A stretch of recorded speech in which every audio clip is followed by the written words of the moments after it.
there's so many opportunities here to provide connectivity between, suppliers and co-manufacturers and retailers and distributors. Like, it never ends. And we're just trying to find kind of the highest value that we can, and then, build tools around that value or need. This is Evolve CPG, a community of purpose-driven brand leaders who not only believe in better, but actively pursue it. That's better products, better brands, and better leadership for a better world. Join our online community where we're going further, faster, together at community.evolvecpg.com. I'm your host, Gage Mitchell, founder and creative director of Modern Species, a sustainable brand design agency helping better brands grow and scale their impact. On today's episode, we're speaking with Zachary DeAngelo, founder and CEO of Rodeo CPG, about the challenges of launching and growing a CPG brand. My name is Zachary DeAngelo. I'm the founder and CEO of Rodeo CPG. And it's fairly timely because we've been working on our mission statement, value proposition, all of that work as we head into next year. So I'll lay out the mission statement, and then I'll talk about it in English. So, our mission is to create a modern, interconnected CPG ecosystem by providing integrated software, services, and education that allows CPG brands to launch, grow, and thrive. So that's kind of what we do in a nutshell. Very practically speaking, we help brands in 3 different service areas. So operations, R&D. We have a 4,000 square foot innovation lab in Brooklyn with a team of food scientists, and then sales management and strategy. So helping brands understand both DTC, retail environments, and for some brands, we are their outsourced sales team. So between those 3 functions, we've helped launch a bunch of brands, Omsum, Behave, Gia, Over Easy, Moonshot, just to name a few. We try to, obviously work with the most innovative, forward-thinking, sustainable brands out there. That correlates with our purpose. And, personally, my background has mostly been on the brand side. So hopefully bringing a certain level of empathy to this crazy process. Lastly, speaking about the software solutions that we're building, we are more and more trying to address problems via technology data that we see on the services side. So that's another really important piece to our business. So that was a little long-winded, but hopefully everyone gets the picture.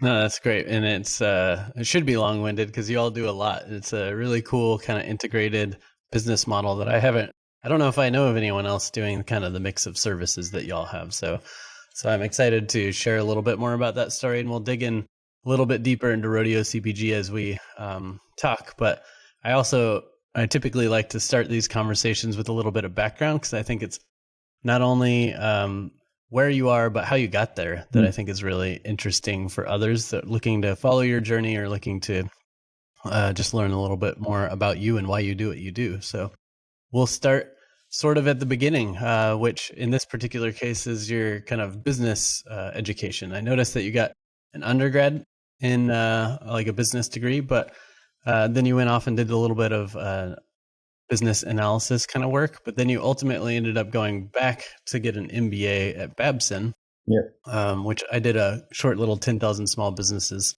program there, which was cool, and it's a great school. So nice. I was excited to see that name on your resume or LinkedIn. But I'm curious, what caused you to go into business? What were those first few jobs like, and why did you ultimately decide to get an MBA? Sure. Yeah, I think business conceptually was always a generic goal of mine. I think as a little kid, my mom always jokes when people ask what I wanted to do, I would say be a businessman, and then she would ask what kind of business, and I would just say business. And I think that is kind of a guide to how I approached sort of my education path. And but everything. None of this was mapped out. I think it's important to say all of it is a bit of a drunkard's walk, going from one thing to another. trying to figure out what works and what doesn't. And for me personally, I think that there was always this almost friction between entrepreneurship and a more traditional approach.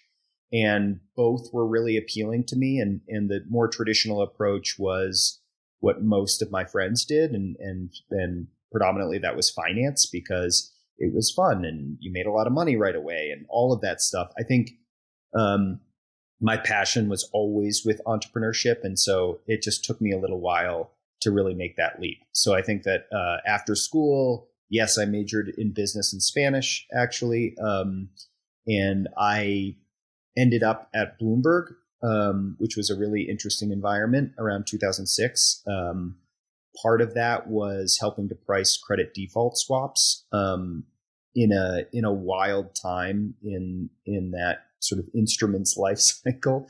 And I saw a lot, learned a lot. Ultimately, it wasn't really fulfilling. I think that my fears were realized when I sort of looked around and made the determination that if I just sort of disappeared from that desk, it wouldn't make a bit of difference. And I think that was the fear that drove me to, after a couple jobs, I had some really weird jobs too. I worked at a small IT infrastructure business that catered to ultra high net worth individuals in a time where, private ISP, databasing, connectivity across different workstations, that sort of thing, when it wasn't ubiquitous.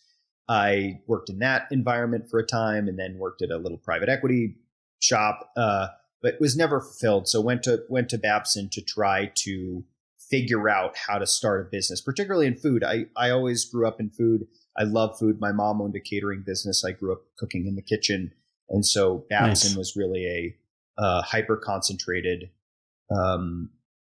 exercise in starting a business in the food category, whatever that meant. And it didn't mean much when I took that leap.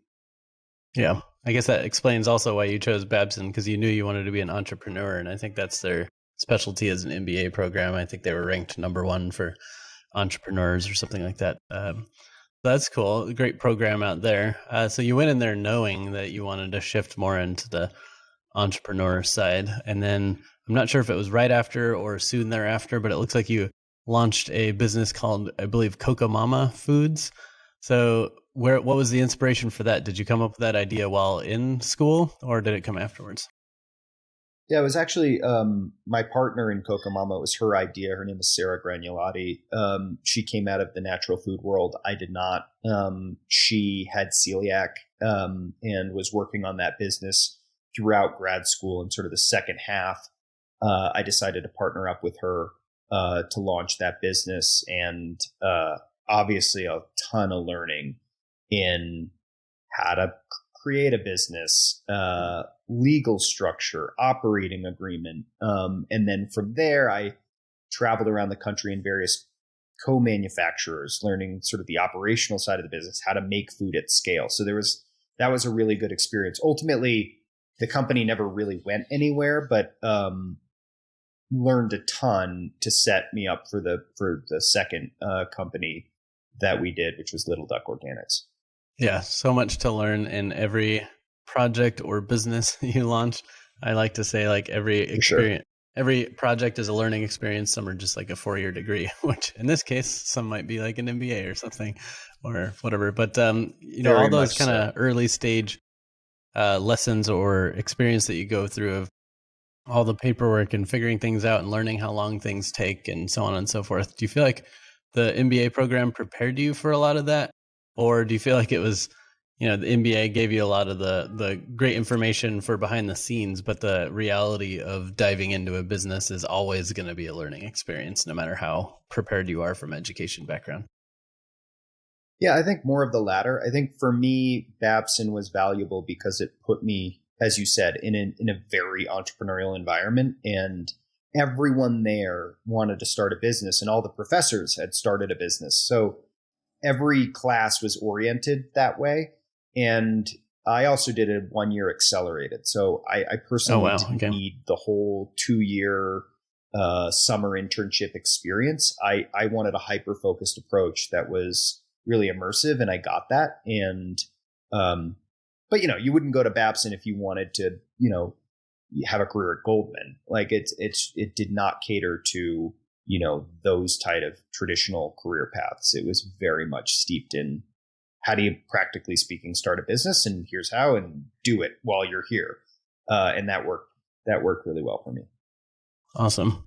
Yeah, you mentioned a lot of lessons learned in that first business that you were able to carry into your future experiences at places like Little Duck. But can you tell me, if you can remember off the top of your head, some of those like lessons learned that were burned in the back of your mind of, oh, okay, this is how this kind of stuff works, that maybe other people that are looking to become entrepreneurs could benefit from.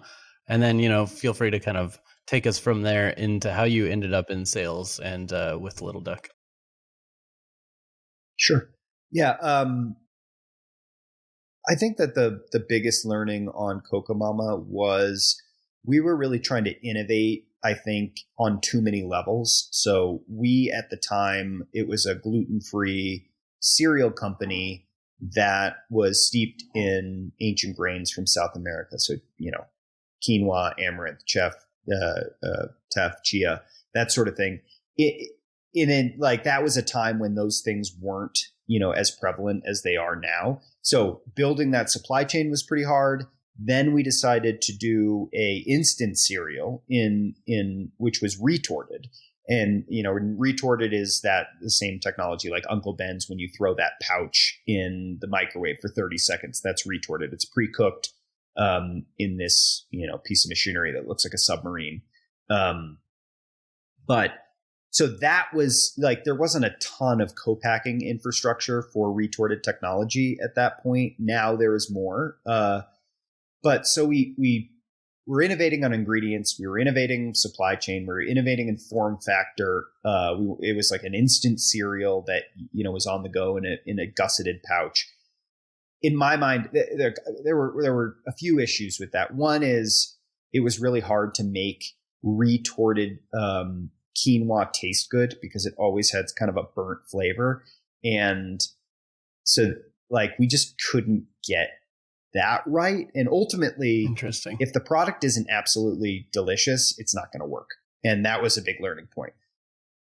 The second thing is you don't need to innovate on every single level. You can be iterative in your approach in innovation. You can start, where you start isn't necessarily where you want to end up. And that's a lesson I think still is very relevant, even around sustainability. So if you think about companies that want to have a, carbon neutral footprint out there, and they look for packaging, and ultimately that packaging, just the technology isn't quite there yet, starting and buying carbon offset credits or something like that first, and then working your way to your ultimate goal, I think is something, it's hard to have the patience for, but I think it's really, really important. So those were a couple lessons that I learned from Cocomama. One, taste is everything. Two, you don't have to be on the bleeding edge on everything.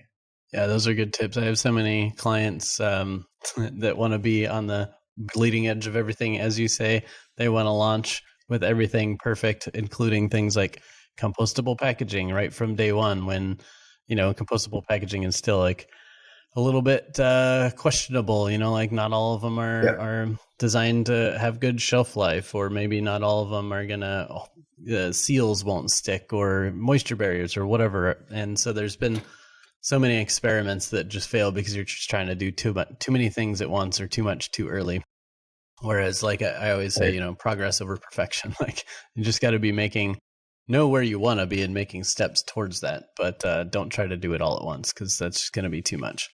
But also, to your point, 100%. I think a lot of the products that really take off in the market aren't this completely new everything, like new ingredients, new form factor, new everything, because there's just so much education that goes into that with consumers, right? You not only got to tell them what quinoa and amaranth are or whatever, if they don't know what that is, but also now you got to educate them on this new form factor, or this new ready to eat, this new pouch, this whatever else, and then maybe new flavor profiles, et cetera. So all of that at once, also for the consumer, is just going to be a really expensive journey of education and slow growth. Yeah. Whereas if you just took a normal form factor, like Cheerios or something like that and threw some quinoa in it, maybe that's a nice baby step. So those sounds like some really great lessons you learned that you're able to then pass off to your clients, which is probably super helpful for them. Hopefully. Yeah. Nice. So I know that you shifted into kind of sales part of your career, and you had kind of experience working at Little Duck Organics, I and Love and You, and I'm not sure how to pronounce the last one. Kalot, maybe Kalot. Kalot. Yep. Superfood. So can you tell us a little bit about how you ended up in sales, and then kind of some of the experiences you had at those various brands? Sure. Yeah. Little Duck, really, really interesting journey. Met my partner there, Zach Normandin, who went on to launch Iris Nova, Dirty Lemon brands. But exceptionally gifted, creative. He had started this brand in his basement and had the packaging, was in a couple of regions of Whole Foods. And so I had known Zach because we met at some MIT networking event, because there weren't that many startup food companies back then in the Boston area. So it was kind of a small universe. We linked up, had a lot in common, decided to partner up on Little Duck, early on. And at the onset, sales was where the focus needed to be. That role evolved into more of a general manager, COO role, trying to grow that business profitably, focusing on the P&L, building out a CPG team. So a lot of opportunities there as the business scaled, and we had some success with that business. Ended up selling in 2014, not a massive sale or anything, but it was a liquidity event and a lot of learning along the way. And, it was the impetus for me to move to New York, out to Colorado, where I assumed that head of sales role at I and Love and You, which was another very different, super high growth environment, but in another innovative space. So I think that if there's any commonality to all these things, it was seeking, what was really innovative and trying to find white space in the market. And so organic, natural, better for you baby food first, and then subsequently all natural pet food focused in the retail space, which was pretty unique at that time because most companies were focused on the independent pet channel. Yeah, I've actually just there's been so many supply chain issues that I keep accidentally having to switch our cat food. Like almost every time I buy like a bag or a can of something, like by the next time I go to the store, they're sold out of that brand or whatever. But one of the most recent ones was I and Love and You that we got, and she seemed to like that. But I didn't realize they were from Colorado area. Are they another kind of Boulder company? Yeah, they were. So it was an evolution, as all things are. There was a store called Only Natural Pet in Boulder. A guy named, I don't remember his last name, but Marty had started that.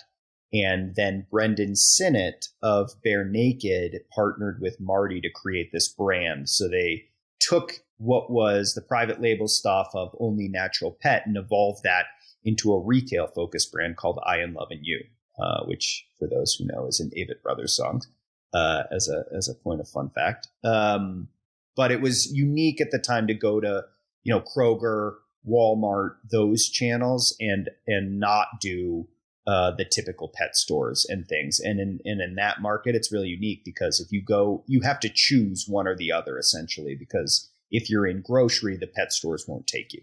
So interesting approach. Rapidly growing brand, eventually was wrapped up into the El Catterton portfolio. So relative success on a few measures. Yeah, that's a fun note that you just dropped there too, is like if you go into pet or go into retail, then pet stores won't take you. I feel like there's so much of that kind of insider knowledge in each different category and each different industry that's just so great to be able to have and share with other folks. And I think part of what you're doing with Rodeo, kind of building out not just one service line, but multiple service lines. But then you're also kind of putting together classes and other things, which we'll dive into in a little bit. I feel like that's so important. Is the more we can all share what we've learned with each other and share experiences from this industry or that industry, the more we can help other people who are trying to do similar things get further faster, so that we can kind of evolve this industry quicker, rather than everyone having to learn all their own lessons independently. Even though we're all doing the same things, we should be learning together, So I appreciate what you're doing there. Yeah, 100%. Yeah, I mean, that was purely the impetus behind Rodeo and wanting to find a better kind of core infrastructure and connectivity across all these stakeholders to reduce, inefficiency, so that people, as you said, don't have to make the same mistakes that we all did, and just create an environment that cuts out a lot of the extra fluff and hopefully gives brands the tools they need to effectively grow. And in an industry where there's an over 90% failure rate, that's more and more important. Just because obviously, there's going to be, it's a crowded marketplace, and competition is only going to get, harder as the industry evolves. Yeah, makes sense. So speaking of which, let's jump over to Rodeo CPG in more detail now. So I'm curious, you had experience launching your own brand or working within brands internally. I know you've got that entrepreneurial spirit. So when that itch came again, what drove you to starting a more like a services kind of company versus just launching another organic or, natural food brand yourself? Yeah, I think part of it was I wanted a different challenge. Part of it was just by happenstance. I started without that whole vision in place. I just, I had some clients on the side and was like, oh, this is interesting. But slowly evolved into this notion of like, how do we create this operational infrastructure so that brands can grow more quickly, more efficiently? How do we create that node of connectivity? I was personally frustrated by, the services infrastructure of the industry. I think things had been so good for so long that, a lot of the institutions or organizations had kind of become a little complacent, honestly, to, rather than solving the problems, they were perpetuating the problems because there was, good profit in it. And I think that the overarching drive here was how can I help solve some of these big problems? And now very much, how can we, the team at Rodeo, do that? And it has been, as anything, an evolving process, starting with high touch services.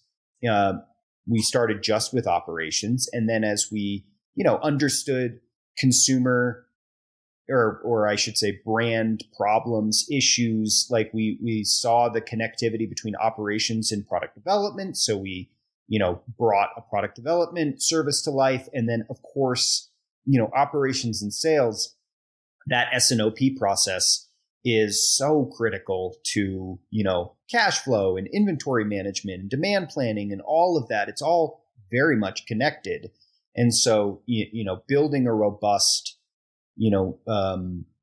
sales offering was also very important. So that's under the context of the services that will continue to grow and evolve. But, we also have always recognized that technology solutions are what is going to be, what I think the crux of scalable problem solving solutions over time. And I think that, this industry is evolving, a lot right now, and all of that is going to be driven by data and technology, in my opinion. So, Rodeo is going to, put our own spin and point of view on what that means to us and our partner brands. But that for me is really, really important in our evolution. Yeah, it sounds like you do a lot, and it was iterative, like you mentioned. Of course, like you found opportunities or you saw problems and you went and found ways to solve them. And it was fun to kind of hear how those kind of problems kind of layered on, like what started first. But I'm curious, like from a client standpoint, do you have an example or two of you don't have to name names if that's proprietary or whatever, but an example in general of a brand that you've helped in one or multiple of those categories, just so that people listening in can kind of envision how you might be able to help them? Yeah, of course. I mean, OmSom's a great example. I'm an investor in OmSom. We've worked with OmSom from very early stages. I have great admiration for Vanessa and Kim, the founders.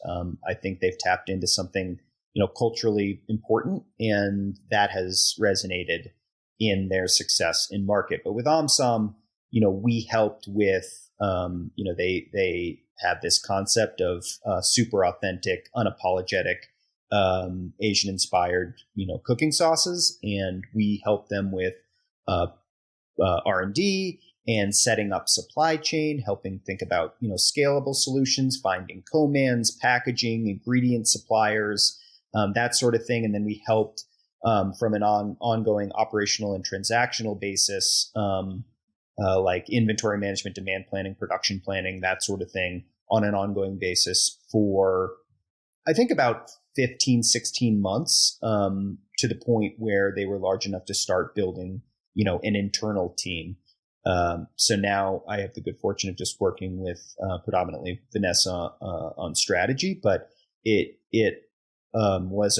a really good, I think, example of how we want to make an impact and collaborate with brands. So that's a great example. Evergreen Waffle is another great example where we work with the founder Emily in strategy and now sales execution, and have had some success as she builds her story. And again, another very impressive entrepreneur with traditionally a legal background in the food category, but translated this idea into what I think is going to be a big commercial success. We work with, all sorts of venture studios standing up innovation in a more rapid way. So again, ideation to product development to supply chain setup and then ongoing operational execution. We work with tons of brands that way. And then, on the sales side, obviously, in a more traditional manner, building doors in an intelligent and profitable way that's data driven. So as you might imagine, a number of ways that we work with brands, but those are a few just quick examples. Yeah, that makes sense. Is the entry point, the most common entry point for you, kind of brands that are looking to launch and they need help figuring out how to get that product to be real and set up their systems, and then eventually they scale to a point where they, like you said, have their own internal people? Or do you also work with large companies that are kind of doing more internal development or launching a new product line, but they already have a big successful portfolio or something? I would say a third. So third complete startups, a third brands in their growth phase, and then a third of larger CPG companies that want to stand up innovation more quickly. So I would say that that's the segmentation of our business. Okay. And then you've mentioned this idea of like data and technology a few times. Do you have a good example of like a brand that you feel like is what the future will look like in terms of use of data and technology? Or is it less of a brand focused thing and more of like the industry talking to each other, like you talking to their website, talking to their fulfillment company, talking to the retailer, et cetera? Yeah, I think it's both. Our involvement is more the latter. So, we're launching a basically CPG environment where, we'll have a bunch of free tools like pricing calculator and bottoms up sales planner to provide or empower the brands to be able to perform assumptive analysis on the fly and not have to like go to some expensive consultant to say, hey, help me build a 3-year sales plan. They can do it very intuitively for free in our environment. And then another product that we're launching in February is called Pitchable, which helps brands plan, manage, and execute outreach to independent retailers throughout the country in an automated fashion. So basically, our initial suite of products will help brands build a sales plan, They'll help brands track and analyze the sales plan, and then they'll help brands beat the sales plan via tools like Pitchable. So that's our initial suite, and we'll keep building value off of that. So that's how we're approaching the market. And again, there's so many opportunities here to provide connectivity between suppliers and co-manufacturers and retailers and distributors. Like, it never ends. And we're just trying to find kind of the highest value that we can, and then build tools around that value or need. The piece that you said first, like how the brands are implementing technology.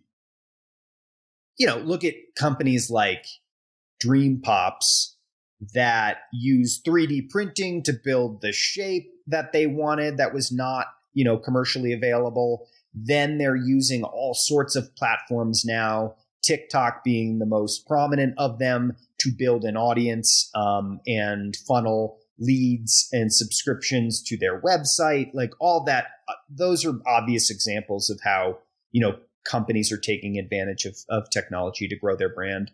And then there are all sorts of new players in the marketplace, new stakeholders that are attempting to disrupt the sort of archaic infrastructure that we had in place. Companies like survey.com in tech-based merchandising, Mabel and Pod Foods in more technology-focused distribution. Then there are all sorts of new freight providers like Deliverr and Convoy that are, being 3PL, 4PL alternatives to create transparency. It's happening, across every aspect of the industry. And, it will only continue to do that. And I expect that, the prominence of DTC, the influence of Amazon and how they're running Whole Foods, all of these things will, I guess, transition like buyers from, just basically looking at some Nielsen spins data to being able to clearly articulate, what need their consumers have at any given time, what categories they should be focused on. And a lot of that data that will become more and more available will drive decision making, I think, in a demonstrable way in the next 5-10 years. That makes sense. I think also as it comes to supply chain, I think that's one thing this whole pandemic has brought to light is just the vulnerability of supply chains, right? So maybe there's also technology that will be applied to making supply chains a little bit more resilient just by being able to have better predictions and more real-time data, both on the brand side, but also just industry side. Yeah, I think so too. And not to be too like fatty, but obviously a lot of this blockchain and AI technology is going to be applicable to build more transparent, more proactive, or more flexible supply chains. So yeah, you're absolutely right in that regard. Nice. Well, that's really helpful to kind of wrap my mind around, like a lot of great case studies there, a lot of great examples. With that said, you've been in Rodeo CPG has been around for a little over 6 years now, I believe, if my LinkedIn math or whatever was correct. With that said, what are some of the biggest struggles and wins you've faced as kind of an entrepreneur / growing company over those 6 years? Yeah, and Rodeo, has taken a lot of different twists and turns itself, as we noted. But more than that, when I started, it was just me. Then I brought on a partner, and then I was doing, I worked with a company called FDM Sales Management for a couple of years in that. And then, when I started to really notice, kind of the needs became, more, I guess, visceral or tangible for me. Yeah. Focused in earnest on Rodeo in late 2018. And started really building the team out as it is now and focusing on growth there. But we've had, so many challenges, partnership challenges. We've had growth challenges. COVID has been super weird. Like, the whole PPP process and cutting salaries and going through that so many brands went through.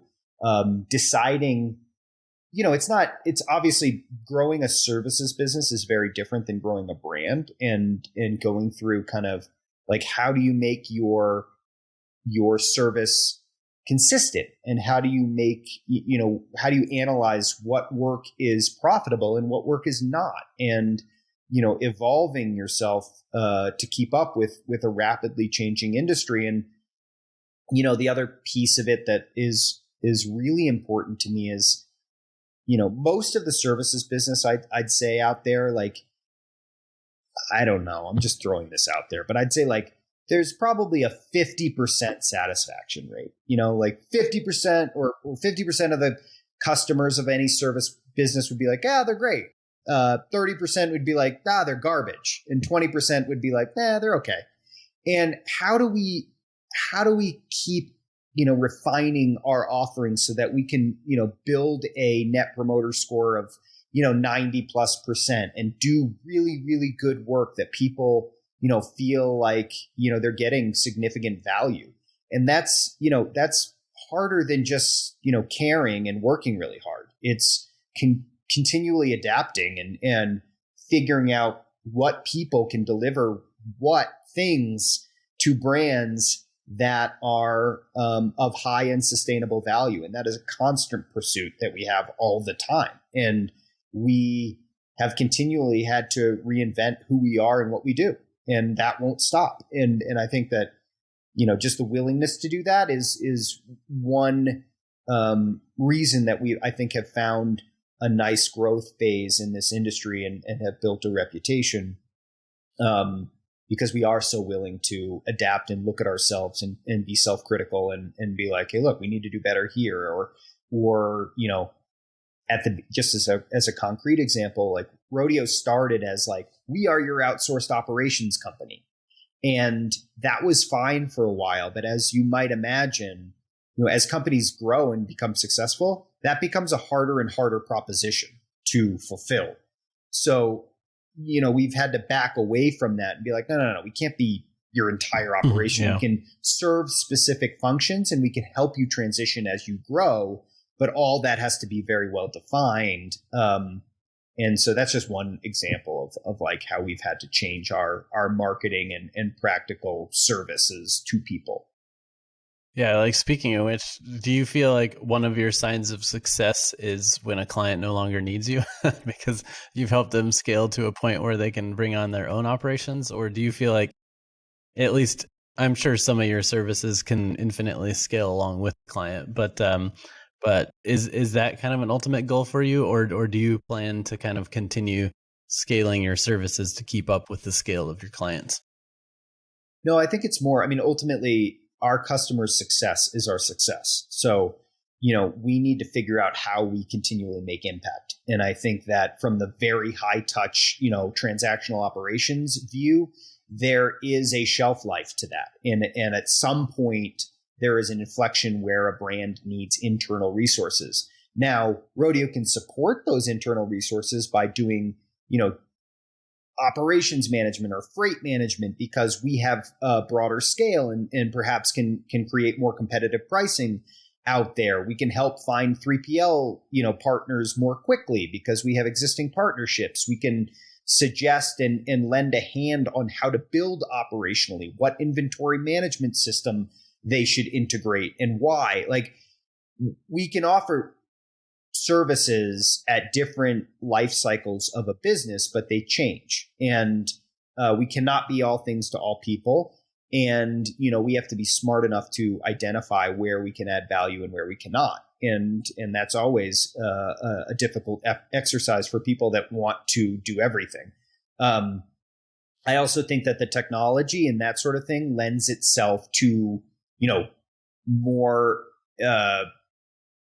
ongoing in perpetuity engagements. If we're able, for instance, to build, like Pitchable, why would someone stop using Pitchable if they were able to create a positive ROI using that tool? Like, they wouldn't. Yeah. So I think it's just balancing what we're doing, for different brands at different times. And that is, a big, it's a fun but rigorous intellectual exercise to try to figure that out over time. And as we grow, we're at 35 full time and continue to grow, and we'll continue to, improve our services and figure out what it is and where we want to play. And again, that will never end.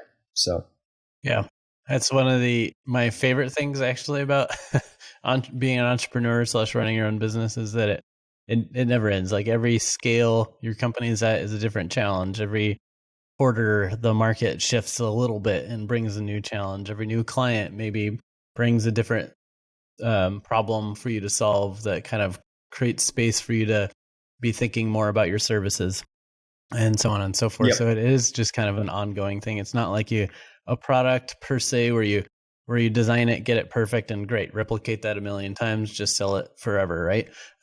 Services, it's just ongoing change over and over. Like it's just every new person you hire, like another challenge, right? 100%. But I even think that like one-time innovation on the brand side is a fallacy.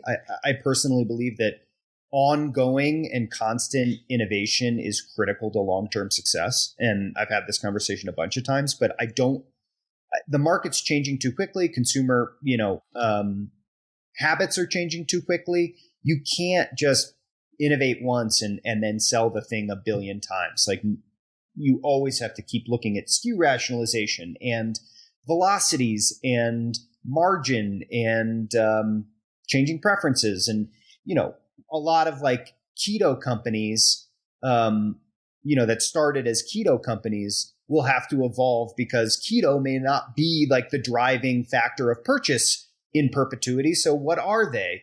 Not keto, but healthy, sustainable, high function, biohacking, whatever it is. Like it continually reinventing yourself, I think is critical no matter what business you're in. And I think that one reason that Rodeo has had some success in the marketplace is everyone on our team is very willing to do that. And it can be exhausting, but I think that is part of the fun of it. We're never going to be at a place where we're like, we figured it out. Great. Let's just keep doing this. Yeah, totally. Because you'll be dead 6 months after that. Yeah, my Modern Species has been around for almost 13 years now. And we always thought when we started it, because I had a partner for a while that went off to get a PhD, so left the business. But we always told ourselves that by the time we hit year 10, we'll have it figured out. And after that, it's just kind of like coasting, right? Or not coasting per se, but like you've got it figured out and you can just kind of like scale it if you want to or whatever. But we kept asking all these other entrepreneurs who had been in business longer than 10 years. And they were all saying like, I don't know what you're talking about. Like, I still don't know what the heck I'm doing. And now at almost 13 years, I totally agree. Like it's just a constant, everything just changes year to year and it's different scales and pandemics and whatever. But again, that's part of what I love about it is that it is constantly evolving. I like a challenge. I would get bored if things weren't a challenge constantly or changing all the time. So I find it 100%. Exciting for sure. But yeah, you also make some good points about product. I was recently having a chat with someone from the Drexel Food Lab that, does some innovation kind of stuff like you do. And he was bringing up the point that even like a product that consumers don't perceive to change might be constantly changing in the background just because like an ingredient you can't be sourced anymore or a supplier changed or something like that. And you've got to be constantly figuring out how to make micro retooling to the product to make sure it does seem consistent on the other end or from a price standpoint or whatever else. So there's just so much behind the scenes that keeps this world kind of evolving, but also keeps the job interesting, in my opinion. To that point, one big learning lesson around Little Duck was the data does like what you do on product innovation, iterations, the micro tweaking, that is reflected in the data. And one example was that like we switched suppliers at Little Duck and for whatever reason, the product, we had little freeze dried fruit snacks and the product was coming in or the shelf life wasn't as long and it would get a little soft and chewy. It was still totally safe and fine. And who knew, like, I don't know, maybe babies and parents prefer soft and chewy to light and crispy, but that choice to continue with that product in the marketplace led to a 30% decline in velocity across, national Whole Foods distribution in that case. Wow. And it was just fascinating to me because I don't know, there's a part of you that can't connect this reality with this one. And that for me was very visceral in that the market is telling you something very clear. You better pay attention and change that, fix it, because, it's having a negative impact on your business. And while that may seem obvious, it's very easy to look at the data and be like, it could be wrong. It's just this month. We'll keep looking at it. Yeah. It's really hard to change the supply chain again. And you have to be very, very diligent about, pairing, what the market is telling you based on what's happening, on supply chain and innovation and all of that.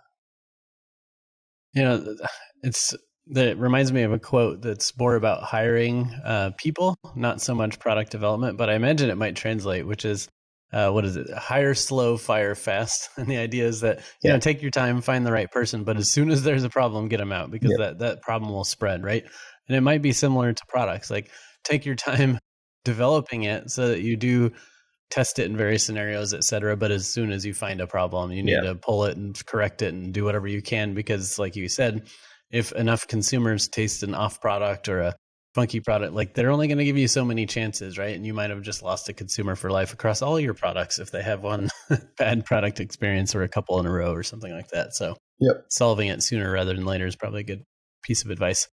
Speaking of advice, I figured that we talked a little bit about what the future of CPG looks like already with data and so on and so forth. So I feel like we kind of covered that. So what I'm thinking we might wrap up this conversation with is, you've worked with a lot of different brands at a lot of different scales, a lot of different product types, and helped them in different ways. So you will probably have some really rich advice across all the kind of experiences you've had working with brands. Are there 3 tips that you feel like would be common to a lot of different entrepreneurs out there, problems you see keep popping up over and over that you have to solve regularly for people, that if they just fix this one thing or whatever, they would get so much further? Yeah, always hard for me to, provide these general sort of pieces of advice because it always sounds a little corny to me, or I fear that it's too obvious. But I think every business is different. Obviously, the product, the taste, the deliciousness, that is always critical. That is always the most important thing. People have to come back and want to buy that product over and over again. And that speaks, of course, to velocity. Velocity is always more important as an indicator to success than number of doors. I think that some of the things that we've covered here are, very, very applicable. Like you said, always be willing to check your assumptions. Your job is always to put something out there and then understand consumer behavior and not have too much of an ego to assume that you have figured that out from the get-go, because no one has. Any major successful company has iterated 1,000 times. So keep that in mind. Second part, and we've said this on kind of our posts and content that we put out there, but the notion that gross margin is going to get better at scale is, very rarely the case, in my opinion. I think that, brands need to create solid businesses, and that starts with gross margin. And if I were starting a CPG brand right now, I wouldn't do it if my margin was below 40, and I'd strive to 50, because, at the end of the day, if you're working in typical distribution, 20% of that or 25% of that goes straight out the window with trade promotions, chargebacks, spoilage, all of that stuff. And so margin is critical from day one. Never underestimate freight. People often don't put into COGS, but both freight in and freight out are significant cost drivers, especially if you're in any cold chain environment. So that's critical. Omni-channel presence, understanding your customer, Having a robust Amazon direct consumer platform, I think, is important and will only continue to be more important. And, understanding that traditional retail, UNFI KeHE, is often a margin neutral, if not margin negative proposition. So you better find other ways to generate positive cash flow for your scaling business, or you're going to have to raise a lot of money, and the journey is not going to be that fun, in my experience. So those are just a couple things. But of course, I'm always available, and my email is Zachary@rodeocpg.com, and always happy to chat through these things with brands.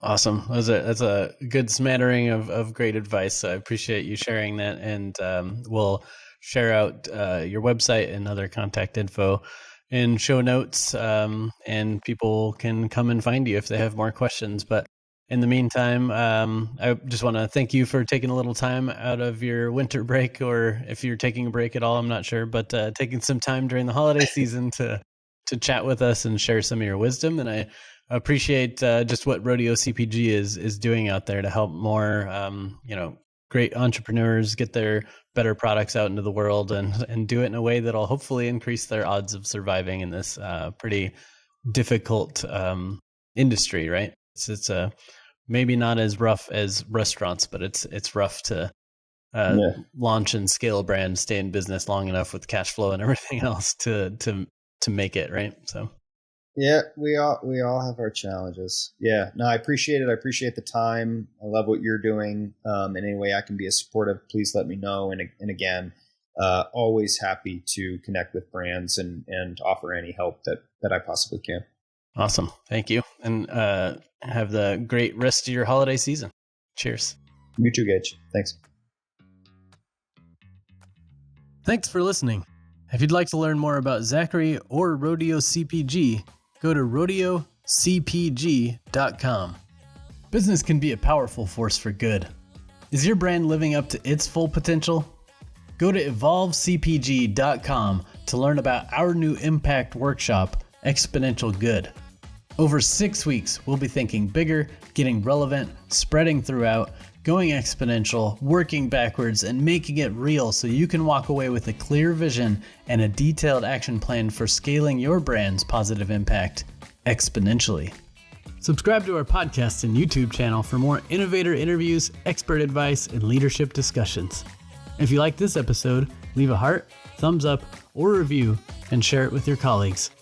As an ever-evolving show, we also love feedback, so send us your thoughts or ideas for who we should talk to next to evolve@modernspecies.com.